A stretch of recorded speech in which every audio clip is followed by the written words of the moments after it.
My sister and mom left my 5-year-old at the zoo as a lesson, then denied everything, but zoo security cameras caught them red-handed and now they're paying the price. I'm a 34-year-old mother and I need to write this down because I can't believe what happened to my family. My husband Brock, 36M, and I have been married for 8 years. We have a son named Ford, 5M, who just started kindergarten this year. Brock works as an IT manager at a tech company and makes decent money. I work part-time as a dental hygienist at a local clinic. We live in a suburban neighborhood about 30 minutes from the city. Our house is nothing fancy, but it's comfortable for our small family. Brock and I both come from middle-class backgrounds and we've worked hard to build a stable life for Ford. My son is a bright kid who loves dinosaurs and building blocks. He's been asking for months to visit the Natural History Museum and the zoo for his upcoming 6th birthday. My mother Linda, 58F, has always been involved in our lives. She volunteers at the local animal shelter and runs a small dog grooming business from her home. She's known in our neighborhood for organizing charity drives and fundraisers. People always compliment her on how caring and generous she is with animals and children. My sister Karen, 32F, is a stay-at-home mom with 2 kids of her own, Gemma, 7F, and Luke, 4M. She's married to a successful accountant and they live in a bigger house across town. Karen has always been the favorite child. She was the one who got straight A's in school while I struggled with math. She married young to a man with good prospects while I took longer to find my path. My parents helped Karen and her husband with a down payment on their house, but when Brock and I needed help with our mortgage, they said they didn't have extra money. I've learned to accept that Karen gets different treatment, but it still stings sometimes. 3 weeks ago, Ford kept asking about his birthday plans. He specifically wanted to go to the zoo to see the new dinosaur exhibit they had opened. The problem was that Brock and I both had work commitments on that Saturday. I was scheduled for a mandatory training session at the dental office that I couldn't miss without facing consequences. Brock had an important client presentation that had been scheduled for months. When I mentioned this to my mother during our weekly phone call, she immediately offered to take Ford to the zoo. Karen was visiting that day with her kids, so she said it would be perfect timing. They could take all 3 children together and make it a fun group outing. My mother insisted it would be no trouble at all and that Ford would have a wonderful time with his cousins.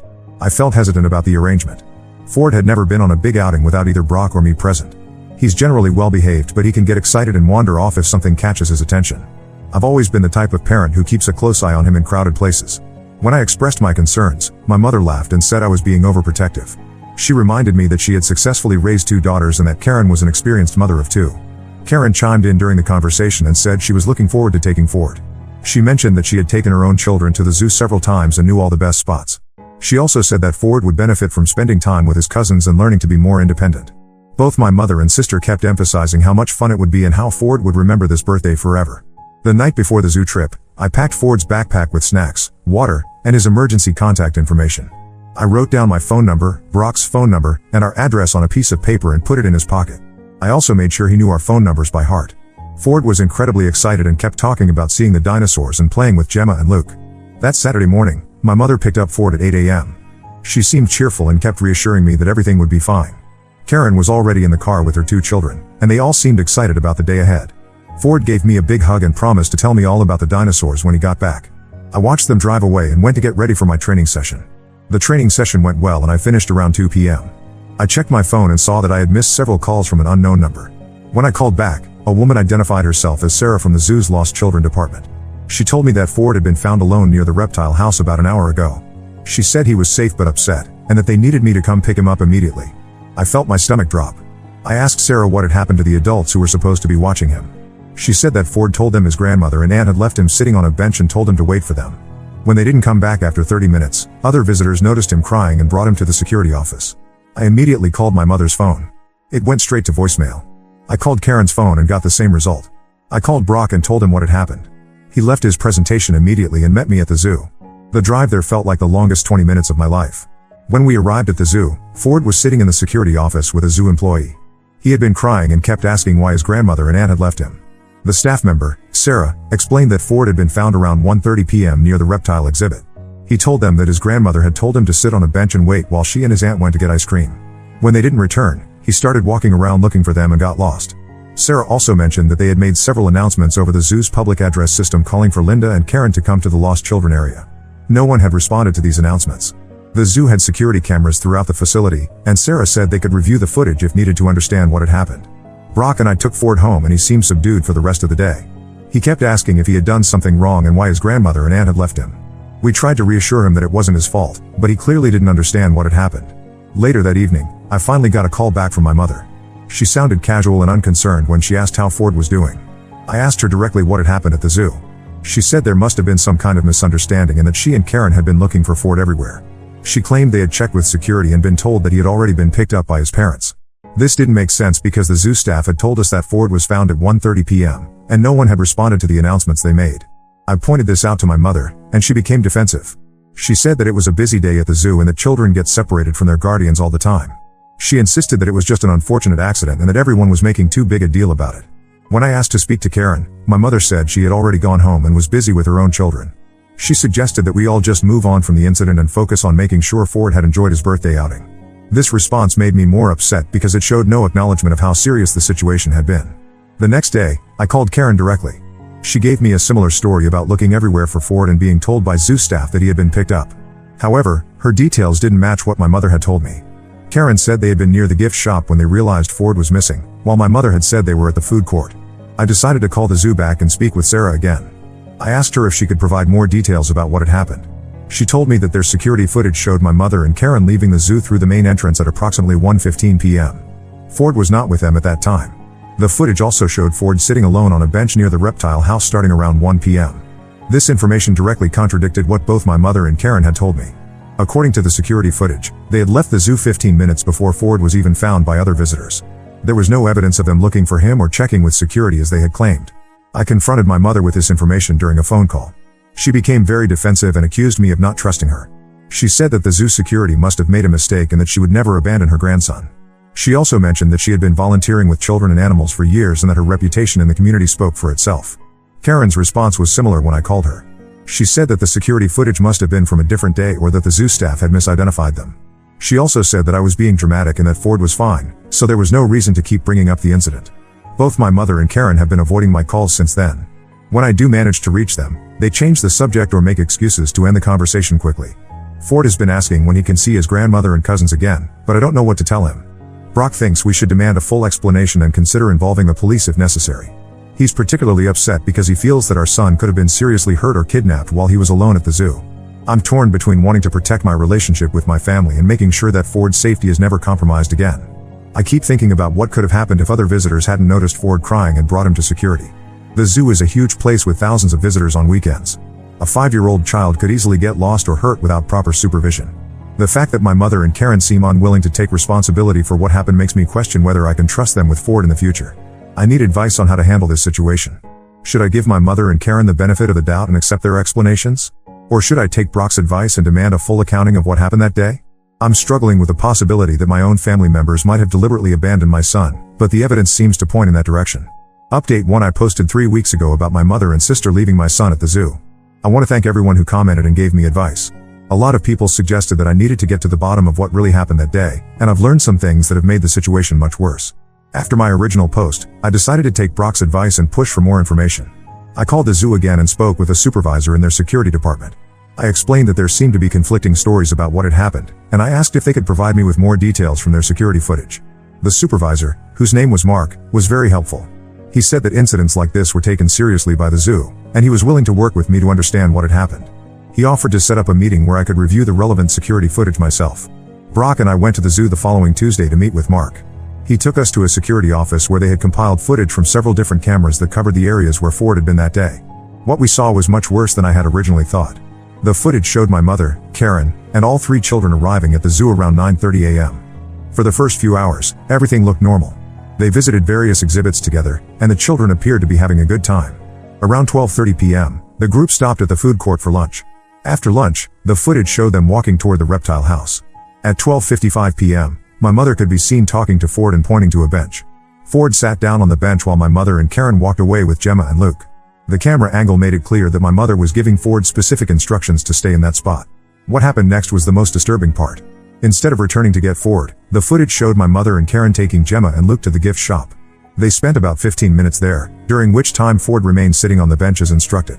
Then, at 1:15 p.m., the footage showed all 4 adults and children leaving the zoo through the main entrance. Ford was not with them. The security footage proved that my mother and Karen had deliberately left Ford at the zoo. This wasn't an accident or a misunderstanding. They had intentionally told him to wait on a bench and then left the premises without him. The timestamps on the footage made it impossible for them to claim they had been looking for him or that they had checked with security. Mark also provided me with a written report that documented the incident.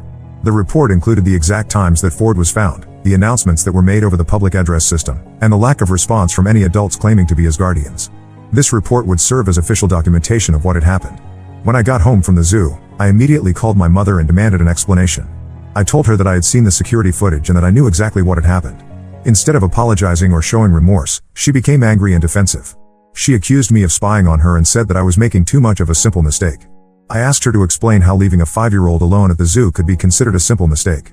She said that Ford was old enough to sit still for a few minutes and that she had planned to come back for him after taking Gemma and Luke to the gift shop. She claimed that she had lost track of time and that it was an oversight, not intentional abandonment. This explanation didn't make sense because the footage clearly showed her leaving the zoo with everyone else. I pointed this out, and she became more defensive. She said that Karen had insisted they leave and that she had assumed Karen would go back for Ford. She also said that she thought I was being overdramatic and that Ford was fine, so there was no real harm done. When I called Karen to get her side of the story, she gave me a completely different explanation. She said that my mother had told her that Ford was meeting us at the zoo entrance and that she had believed him to be with his parents already. She claimed that she had no idea Ford was still inside the zoo when they left. The fact that Karen and my mother were giving me contradictory stories made it clear that they were both lying. Neither of them was willing to take responsibility for what had happened, and both seemed more concerned with protecting themselves than with acknowledging the harm they had caused. I decided to share the security footage and the zoo's official report with other family members. I sent copies to my father and to Karen's husband, Tom. I wanted them to understand the full extent of what had happened and to see the evidence for themselves. My father's response surprised me. He called me within an hour of receiving the footage and said that he was horrified by what he had seen. He said that he had been married to my mother for 35 years and had never seen her do anything like this before. He promised to talk to her and demand an explanation. Tom's response was different. He called me 2 days later and said that he had watched the footage and spoken with Karen about it. He said that Karen had admitted to him that she had known Ford was still at the zoo when they left. She had told Tom that she thought it would be a good lesson for Ford to learn independence and that she believed zoo staff would take care of him until we arrived.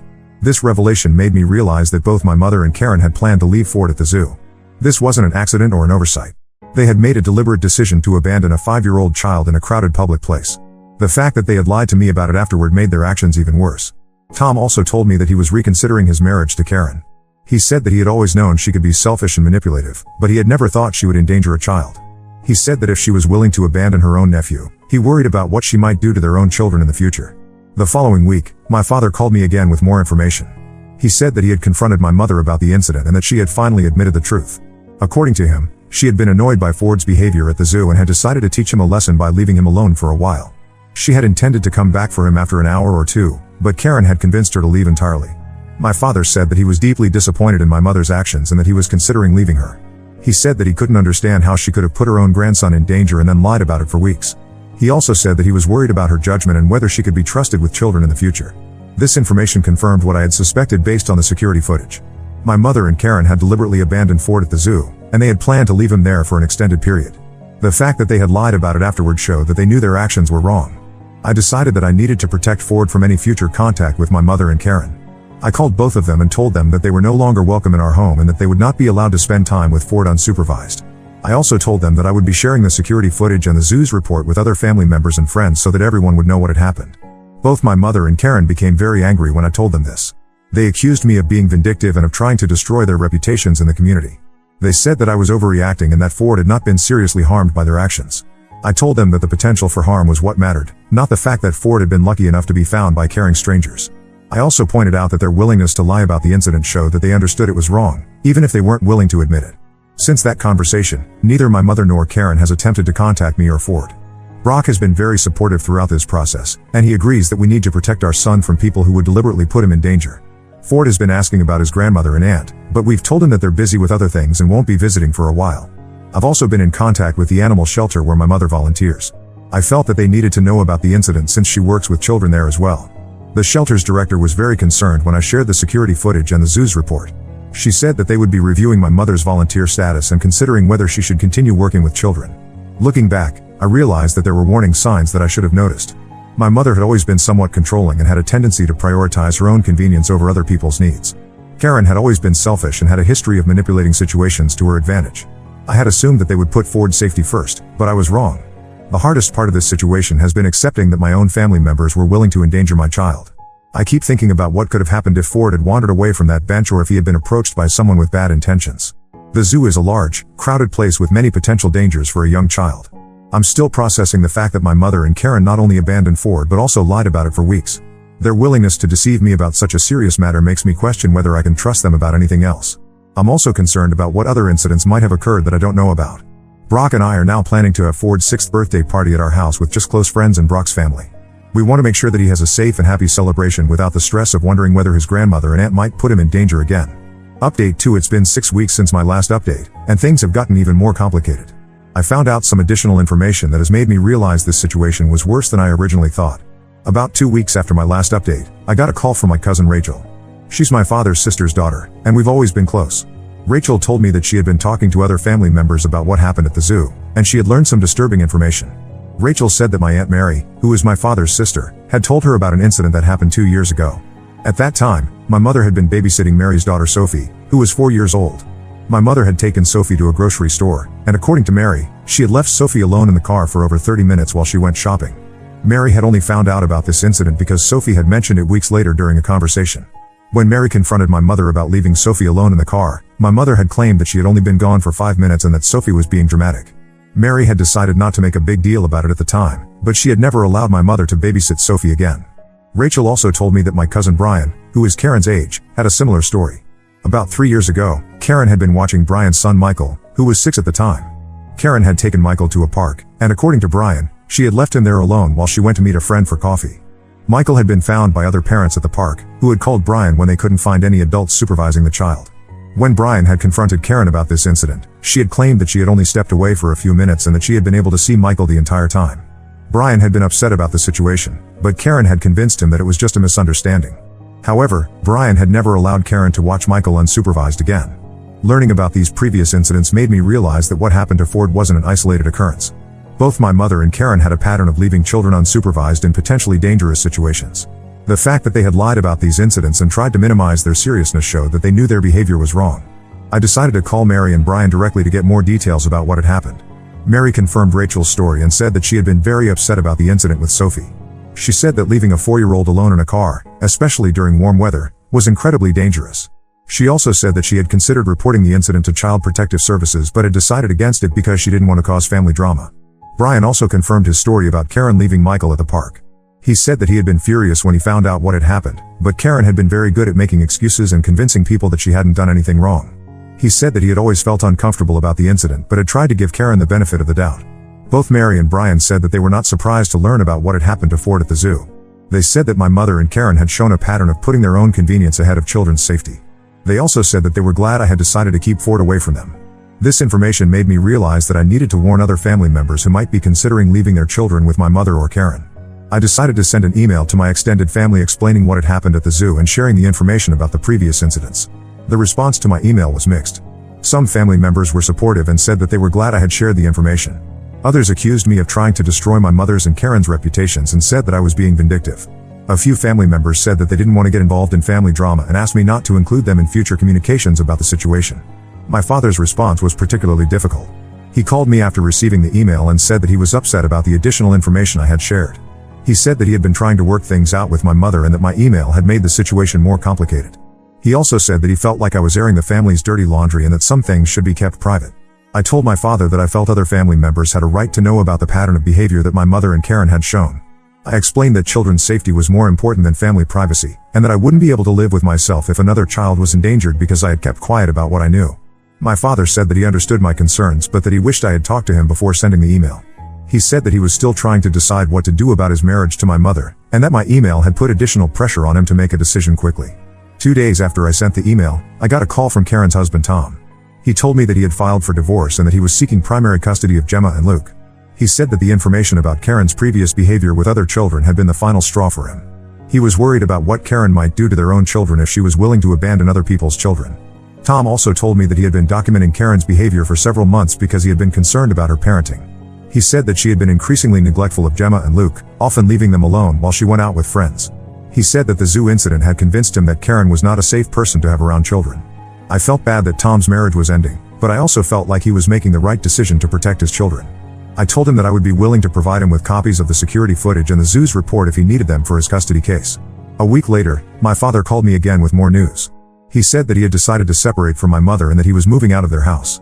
He said that he couldn't continue to be married to someone who would endanger children and then lie about it. He also said that he was worried about my mother's judgment and whether she was mentally competent to make decisions about other people's safety.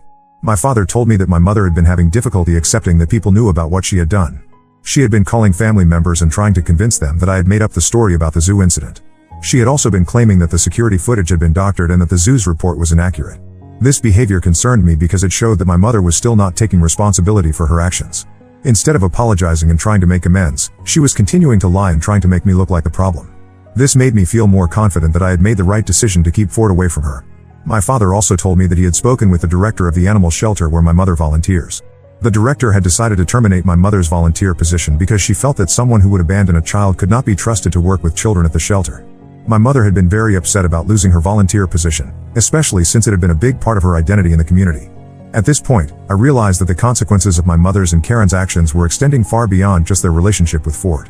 Their willingness to endanger a child and then lie about it had damaged their relationships with multiple family members and had affected their standing in the community. I also learned that Karen had been posting on social media about the situation. She had been claiming that I was a vindictive person who was trying to destroy her family because I was jealous of her success. She had also been saying that the zoo incident had been blown out of proportion and that children get lost at public places all the time. Several friends and family members had contacted me to ask about Karen's social media posts. I had provided them with copies of the security footage and the zoo's report so that they could see what had actually happened. Most people were shocked by the evidence and said that they couldn't believe Karen was still trying to defend her actions. The situation has been very stressful for Brock and me, but we both feel like we made the right decision to protect Ford. He has been asking fewer questions about his grandmother and aunt, and he seems to be adjusting to their absence from his life. We've been making sure to spend extra time with him and to create positive experiences that will help him feel secure and loved. Looking back, I wish I had paid more attention to the warning signs that other family members had tried to share with me. If I had known about the previous incidents with Sophie and Michael, I never would have allowed my mother and Karen to take Ford to the zoo. However, I'm glad that I now know the truth about their behavior, even though it's been painful to learn. Update 3. It's been 4 months since my last update, and I wanted to share what has happened since then. This will be my final update because I think the situation has reached its conclusion. The first major development was that Tom was awarded primary custody of Gemma and Luke. The court was very concerned about the evidence showing that Karen had repeatedly left children unsupervised in dangerous situations. The judge said that Karen's pattern of behavior showed a disregard for child safety that made her unsuitable for primary custody. Tom has been very good about keeping me informed about how the children are doing. He said that Gemma and Luke have been asking about Ford and wondering why they don't see him anymore. Tom has been honest with them about what happened at the zoo, in an age-appropriate way. He told them that their mother made some poor choices that put Ford in danger, and that's why the families aren't spending time together anymore. Karen has been allowed supervised visitation with Gemma and Luke, but she has to have a court-appointed supervisor present at all times. According to Tom, she has been angry about this arrangement and has been trying to convince the children that their father is being unfair to her. The court supervisor has had to intervene several times when Karen has tried to badmouth Tom during visits. My father followed through on his decision to separate from my mother. He moved into a small apartment across town and filed for divorce. He told me that he had tried to work things out with my mother, but she had refused to take responsibility for what she had done. She had continued to claim that everyone was overreacting and that she had done nothing wrong. According to my father, my mother had become increasingly isolated after losing her volunteer position at the animal shelter. She had been asked to step down from several other community organizations after word spread about what had happened at the zoo. My father said that she had been spending most of her time at home and had been refusing to see friends or family members. About 6 weeks ago, my father called me with concerning news. He said that he had gone to the house to pick up some of his belongings and had found my mother in a very poor state. She had not been taking care of herself properly and the house had been in disarray. He said that she had been talking to herself and making comments that didn't make sense. My father had convinced my mother to see a doctor, and she had been diagnosed with early-stage dementia. The doctor said that the condition could have been affecting her judgment and decision-making for some time.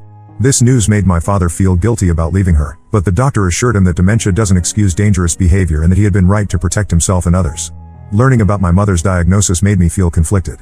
On one hand, it provided a possible explanation for her behavior at the zoo and her inability to take responsibility for her actions afterward. On the other hand, it didn't change the fact that she had put Ford in danger and that I needed to continue protecting him. My father asked me if I would be willing to visit my mother now that we knew about her condition. I told him that I would need to think about it. I discussed the situation with Brock, and we decided that we would not allow Ford to spend time with my mother, even with her diagnosis. We felt that her condition made her even less suitable to be around children unsupervised. However, I did decide to visit my mother one time to see how she was doing. I went to the house with my father, and I was shocked by what I found. My mother seemed confused and disoriented, and she kept asking me the same questions over and over. At one point, she asked me where Ford was and why he hadn't come to visit her. When I reminded her about what had happened at the zoo, she seemed genuinely confused and said she didn't remember anything about it. This visit was very difficult for me. Part of me felt sad to see my mother in such a deteriorated state. But another part of me was still angry about what she had done to Ford, regardless of whether she remembered it or not. I realized that I had spent months processing the betrayal and the lies, and seeing her confusion didn't erase those feelings. My father has been working with social services to arrange proper care for my mother. She is now living in a memory care facility where she can receive the supervision and medical attention she needs. My father visits her regularly, but he has said that she often doesn't recognize him or remember that they are divorced. Karen's situation has been different. She has not been diagnosed with any medical conditions, and she continues to maintain that she did nothing wrong at the zoo. According to Tom, she has been telling people that I manipulated the security footage and that the zoo's report was falsified. She has also been claiming that my mother's dementia diagnosis proves that she wasn't responsible for what happened. Tom has been documenting Karen's continued refusal to accept responsibility for her actions. He said that this behavior has been helpful in his custody case because it shows that Karen is not capable of making good decisions about child safety. The court has been very concerned about Karen's inability to acknowledge her mistakes and learn from them. About a month ago, Karen tried to contact me directly for the first time since the zoo incident. She called me and said that she wanted to apologize and rebuild our relationship. However, when I asked her to specifically acknowledge what she had done wrong at the zoo, she became defensive and said that I was being unreasonable.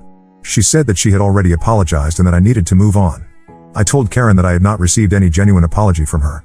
I explained that a real apology would involve taking full responsibility for her actions, acknowledging the harm she had caused, and making a commitment to change her behavior. I said that her continued attempts to minimize what had happened showed that she was not truly sorry. Karen became angry and said that I was being vindictive and that I was keeping Ford away from his family out of spite. She said that she missed him and that he probably missed her too. I told her that Ford's safety was my priority, and that I would not allow him to spend time with someone who had shown such poor judgment about child safety. Since that conversation, Karen has been posting on social media about how I have turned the family against her. She has been claiming that I am a manipulative person who has brainwashed other family members into believing lies about her. Several mutual friends have contacted me to ask about these posts, and I have shared the security footage with them so they can see what actually happened. The extended family has essentially split into two groups. Most people have sided with me after seeing the evidence of what happened at the zoo. However, a few family members have continued to support Karen and my mother, claiming that families should stick together no matter what.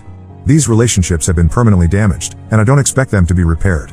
Brock and I have been focusing on building positive relationships with the family members who have been supportive. We have been spending more time with Brock's family and with my father when he is available. Ford has been thriving with these relationships, and he rarely asks about his grandmother and aunt anymore. Ford will be turning 6 next month, and we are planning a small party at our house. We will be inviting close friends and supportive family members, but we will not be including anyone who has shown poor judgment about child safety. I want Ford to have a happy birthday celebration surrounded by people who truly care about his well-being. Looking back on this entire situation, I am grateful that I discovered the truth about my mother's and Karen's behavior before something worse happened. The security footage from the zoo provided undeniable evidence of what they had done, and it prevented them from continuing to lie about their actions. I have learned that it's important to trust my instincts when it comes to protecting my child. I had felt uneasy about allowing my mother and Karen to take Ford to the zoo, but I had ignored those feelings because I wanted to maintain family harmony. Now I know that my child's safety is more important than keeping other people happy. The situation has also taught me that some people are not capable of taking responsibility for their actions, even when faced with clear evidence of wrongdoing. Both my mother and Karen showed a pattern of endangering children and then lying about it afterward. This behavior is not something that can be easily forgiven or forgotten. I have had to accept that my family will never be the same after this incident. The relationships that were damaged may never be fully repaired, and some family members will always be excluded from our lives. However, I believe that protecting Ford from people who have shown poor judgment about child safety is worth the cost of these broken relationships. Brock has been incredibly supportive throughout this entire process. He has never questioned my decision to keep Ford away from my mother and Karen, and he has been willing to deal with the family drama that resulted from my actions. Having a partner who prioritizes our child's safety above all else has made this difficult situation more manageable. Ford seems to have adjusted well to the changes in our family structure. He has stopped asking about his grandmother and aunt, and he appears to be happy with the family members who remain in his life. We have been careful not to speak negatively about my mother and Karen in front of him, but we have also been honest about why certain people are no longer part of our lives. I want to thank everyone who commented on my previous posts and offered support and advice. Reading your responses helped me realize that I was not overreacting to the situation and that protecting my child was the right thing to do. Your encouragement gave me the strength to stand up to family members who were trying to minimize what had happened. For anyone else who might be dealing with similar situations, I want to emphasize the importance of trusting your instincts and prioritizing your child's safety. Family relationships are important, but they should never come at the expense of a child's well-being. Sometimes the most loving thing you can do is to keep your child away from people who have shown they cannot be trusted. I don't expect to post any more updates about this situation. My mother is receiving the care she needs for her dementia, and Karen is dealing with the consequences of her actions through the court system. Ford is safe and happy, and that's what matters most to me. We are moving forward with our lives and building positive relationships with people who truly care about our family's well-being. Now let's move to the next story. Story 2. I got pregnant at 19 and my parents helped me raise my son. Until they tried to force me to give him up for adoption. I fled to my sister's house and now they're threatening legal action. I never thought I'd be posting here, but I'm at my wit's end. I'm a 22-year-old single mom to my amazing 2-year-old son, Ethan. His father isn't in the picture, and I've been raising him with the help of my parents. I got pregnant unexpectedly when I was 19, during my second year of college. I was studying graphic design and had dreams of working for a big advertising agency one day. Those dreams came to a screeching halt when I saw those 2 pink lines on the pregnancy test. When I told my parents, their reaction was exactly what I'd feared. My mom cried for days, lamenting about how I'd ruined my future. My dad couldn't even look at me for a week. They come from a conservative background, and having a child out of wedlock was something they never imagined for their daughter. The father, my boyfriend at the time, freaked out when I told him. He accused me of trying to trap him and said he wanted nothing to do with the baby. I haven't heard from him since, and honestly, I'm glad. I don't need that kind of negativity in Ethan's life. After the initial shock wore off, my parents slowly came around. They said they'd support me if I decided to keep the baby, which I had already decided I would. I dropped out of college and moved back home. It wasn't ideal, but I was grateful for their help. The pregnancy was tough. I had terrible morning sickness that lasted all day, and I was constantly exhausted. My mom took me to all my appointments and helped me prepare for the baby's arrival. Despite their initial disappointment, I could see my parents getting excited about becoming grandparents. Ethan was born on a rainy Tuesday morning in April. The moment I held him in my arms, I knew all the struggles had been worth it. My parents fell in love with him instantly. For a while, everything seemed perfect. They doted on Ethan, and I was able to work part-time at a local coffee shop while they watched him. But as Ethan grew older, things started to change. It began with small comments here and there. My mom would criticize the way I dressed him or the food I gave him. She'd say things like, "Don't you think he's a bit young for solid foods?" Or "Why is he wearing that? It's too cold outside." I brushed it off at first, thinking she was just being a concerned grandmother. However, as time went on, their behavior became more controlling. They started dictating every aspect of Ethan's life, from his sleep schedule to the toys he played with. If I tried to do things differently, they'd accuse me of being an irresponsible mother. My dad, who had always been more laid back, started backing up my mom's decisions. He'd say things like, "Listen to your mother, she raised you and your sister, she knows what she's doing." It felt like I was being pushed out of my role as Ethan's mother. To make matters worse, my mom started making hurtful comments about my appearance. I had gained weight during my pregnancy and struggled to lose it while juggling motherhood and work. She'd make snide remarks like, "Are you sure you want that second helping? Or you really should start exercising more. No man will want you looking like that." Her words cut deep, especially since I was already feeling insecure about my body. I tried to explain how her comments hurt me, but she'd brush it off, saying she was just looking out for my health and future. The final straw came last week. Ethan was due for his scheduled vaccinations, and I had made an appointment with his pediatrician. The night before, my mom casually mentioned that she'd been reading about the dangers of vaccines online. She suggested that maybe we should hold off on getting Ethan vaccinated. I was shocked. My mom had always been pro-vaccine when I was growing up. I told her that I'd done my research and was comfortable with the doctor's recommendations.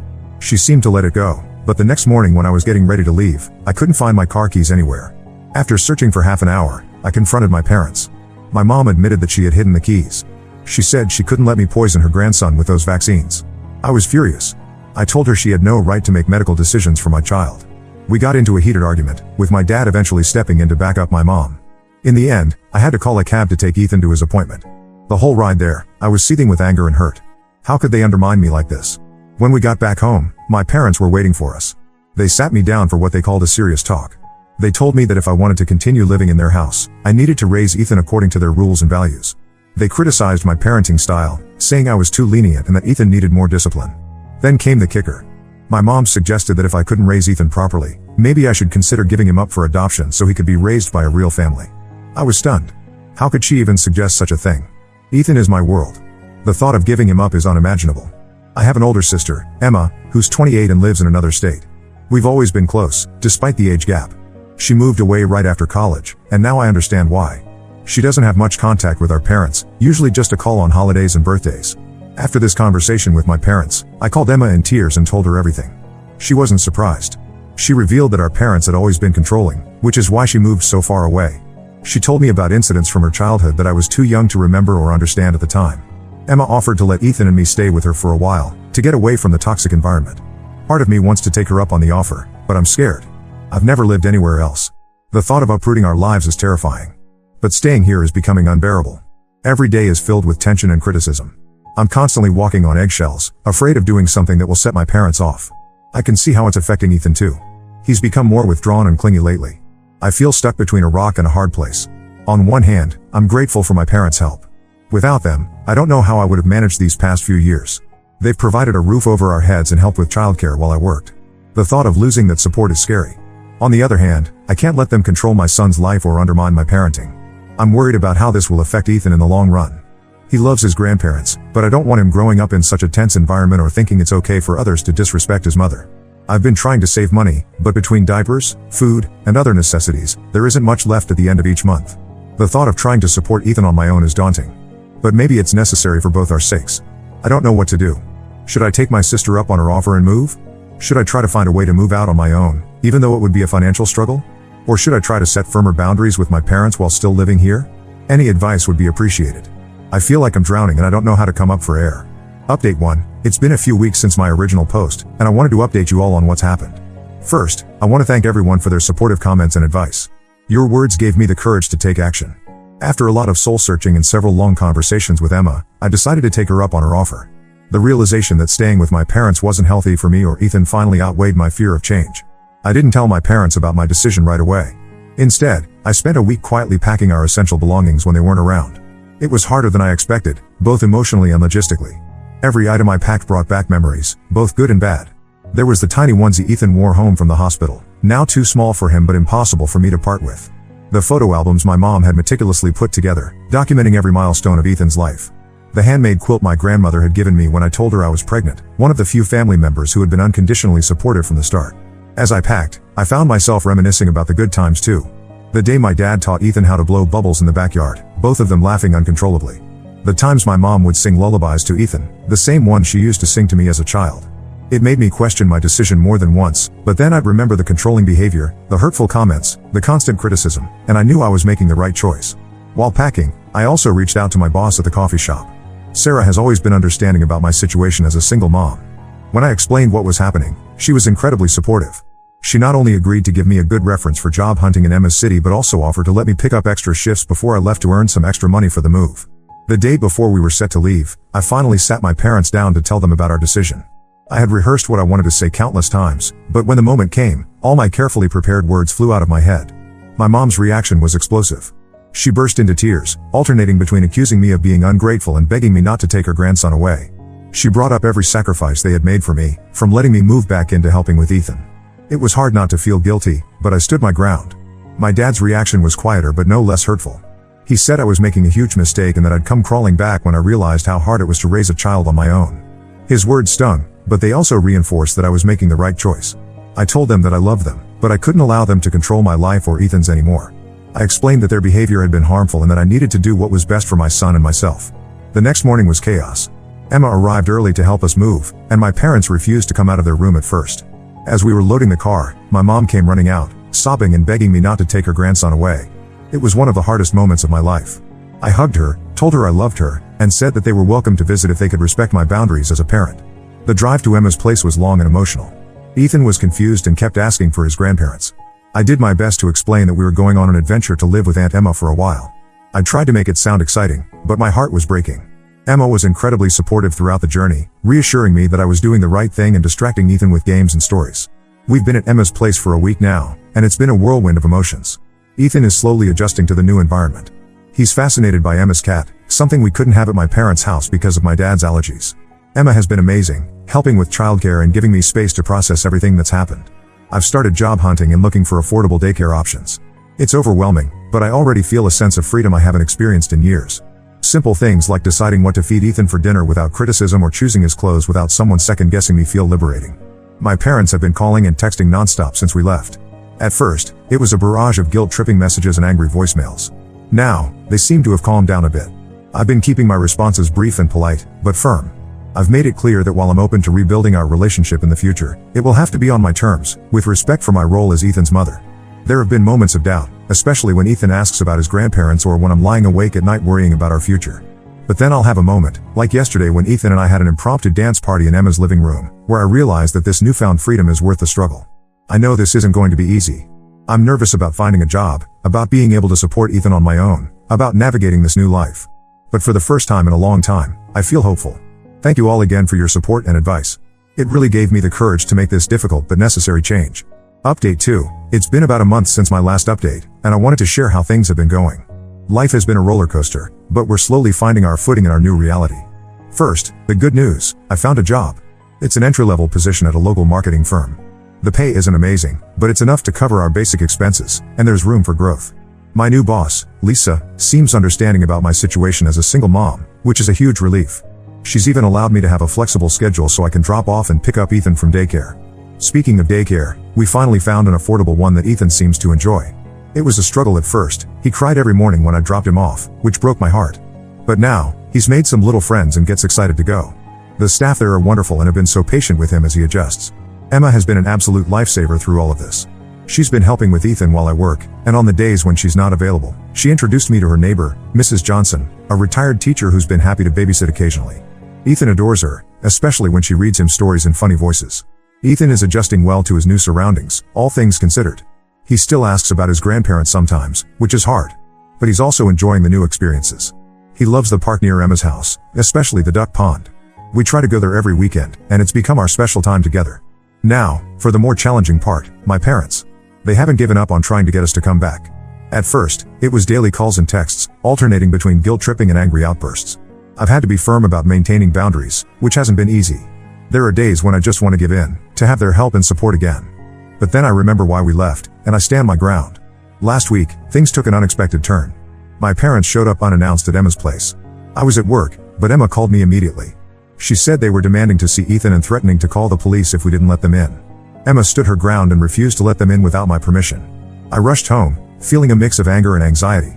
When I arrived, I found my parents still outside, my mom in tears and my dad red-faced with anger. I took a deep breath and approached them calmly. I told them that their behavior was unacceptable and that if they couldn't respect my boundaries, they wouldn't be allowed to see Ethan at all. We had a long, emotionally charged conversation right there on the front lawn.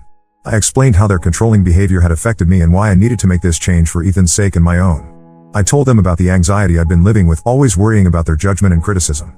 I shared how their words had chipped away at my self-esteem and confidence as a mother. It was hard, but I stood my ground.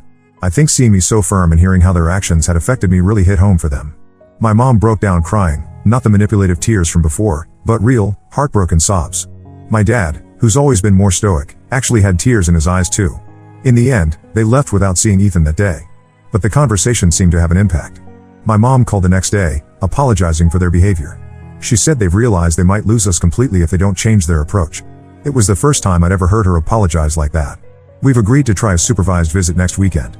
I'm nervous about it, but I'm hoping it's a step in the right direction. I've made it clear that any future relationship will depend on their ability to respect my role as Ethan's mother and my right to make decisions for my family. Through all of this, I've been amazed by the strength I've found within myself. It's not easy standing up to my parents, but every time I do, I feel more confident in my abilities as a mother and as an independent adult. I'm rediscovering the person I was before I became a mom, the girl who had dreams and ambitions. I've even started sketching again in my free time, something I haven't done since I dropped out of my graphic design program. It's not much, just doodles really, but it feels good to reconnect with that part of myself. Emma has been encouraging me to pursue it more, saying I could maybe do some freelance design work on the side once we're more settled. There's still a long road ahead, but I'm feeling more optimistic about our future. Ethan and I are building a new life here, one where we're both free to grow and thrive. It's not always easy, but seeing Ethan happy and carefree makes it all worth it. Thank you all for your continued support and advice. It means more than you know. Update 3, it's been 3 months since my last update, and I wanted to share some developments in our situation. The supervised visit with my parents went better than expected. They were on their best behavior, probably realizing it was their chance to prove they could respect boundaries. Ethan was happy to see them, which was both heartwarming and a little bittersweet. Watching him run into their arms made me realize how much I'd missed seeing that connection, despite everything that had happened. Since then, we've had a few more visits, always supervised and on neutral ground. It's been a slow process, but I'm seeing small improvements in their behavior. They're learning to ask before giving Ethan treats or making decisions about his care. There have been a few slip-ups, like when my mom tried to insist on Ethan wearing a sweater on a warm day, but they're trying. My job is going well. I've even gotten a small raise, which has helped ease our financial situation a bit. Lisa, my boss, has been mentoring me, helping me brush up on my design skills. She's even let me assist on a few small projects. It feels good to be using my creativity again. Ethan is thriving in his new daycare. He's made a best friend, a little girl named Zoe, and they're inseparable. His vocabulary has exploded, and he's becoming quite the little chatterbox. Sometimes, when he learns a new word, I can see him hesitate before using it, like he's waiting for someone to correct him. It breaks my heart a little, reminding me of how controlling my parents were, but I always make sure to encourage him. Emma continues to be an incredible support. She's not only helped with Ethan but has also been teaching me how to budget and manage my finances better.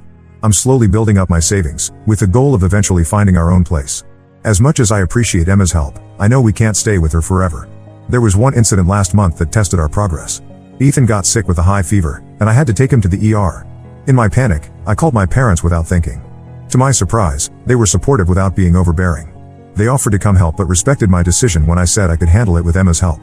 My mom even called the next day just to check on Ethan, without any criticism or unwanted advice. This experience made me realize how much our relationship has evolved. We're not perfect, and there's still a long way to go, but we're making progress. I'm learning to set and maintain boundaries, not just with my parents but in all aspects of my life. It's not always easy, but I'm growing stronger and more confident every day. I've also started attending a support group for single parents. It's been incredibly helpful to connect with others who understand what I'm going through. Hearing their stories and sharing my own has been therapeutic in a way I didn't expect. As for my personal life, I've made a few friends at work and through the single parents group. It's nice to have adult conversations that don't revolve around diapers or tantrums. I'm not ready to think about dating yet, but it's good to know that there's a whole world out there beyond being just a mom. Ethan and I have settled into a routine here. We have pancakes every Sunday morning, followed by a trip to the duck pond. On Saturdays, we explore a new part of the city. Last week, we found a small art museum with a children's area where Ethan got to paint on a giant canvas. Seeing his face light up as he created his masterpiece reminded me of my own love for art. There are still challenging days, of course. Days when I'm exhausted from working and parenting, when I miss the help my parents used to provide. Days when Ethan has a meltdown in the grocery store and I can almost hear my mother's critical voice in my head. But then there are moments, like when Ethan hugs me tight and says I love you, mommy unprompted, that make it all worthwhile. I'm cautiously optimistic about the future. I know there will be more challenges ahead, but I feel better equipped to handle them now. Thank you all for being part of this journey with me. Your support and advice have been invaluable.